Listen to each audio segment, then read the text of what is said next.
It's taking the lead as a story. All right, people. I know we're working on short rest. It's going to be another long week.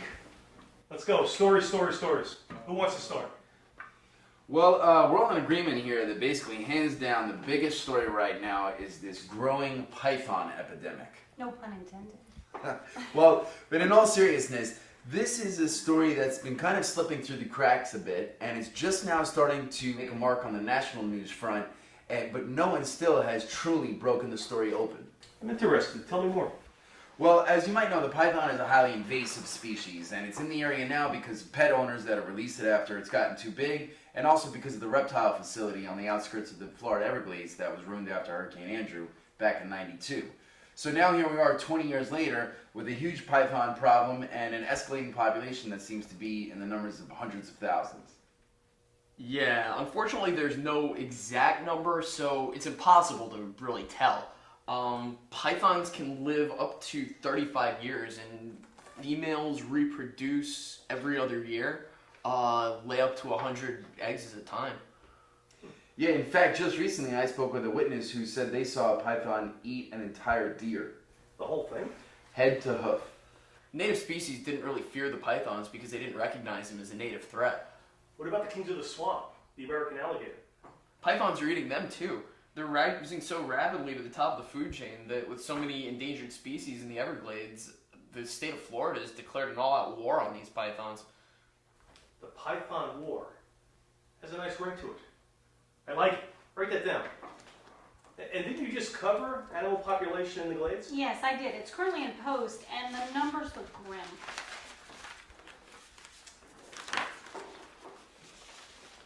Yes, thank you. That's it. Good to see we're organized. Okay. Well, according to a study published recently in the Proceedings of the National Academy of Scientists, sightings of medium-sized mammals are down dramatically, as much as 99% in some cases, in areas where pythons and other non-native constrictors are known to lurk. It was reported that campers that were used to being harassed by raccoons are now saying there are none. But that's just the beginning. The most severe declines, including a nearly complete disappearance of raccoons, rabbits, and opossums, have occurred in the remote southernmost region of the swamp where pythons have been established the longest. In this area, populations of raccoons dropped 99.3%, opossums 98.9%, and bobcats 87.5%. Bobcats? You're kidding. The U.S. Geological Survey Director, Marcia McNutt, was quoted as saying, "Pythons are wreaking havoc on one of America's most beautiful, treasured, and naturally bountiful ecosystems. Right now, the only hope to halt further python invasion into the new areas is swift, decisive, and deliberate human action." Deliberate human action. I love it. Who's got the juice for this?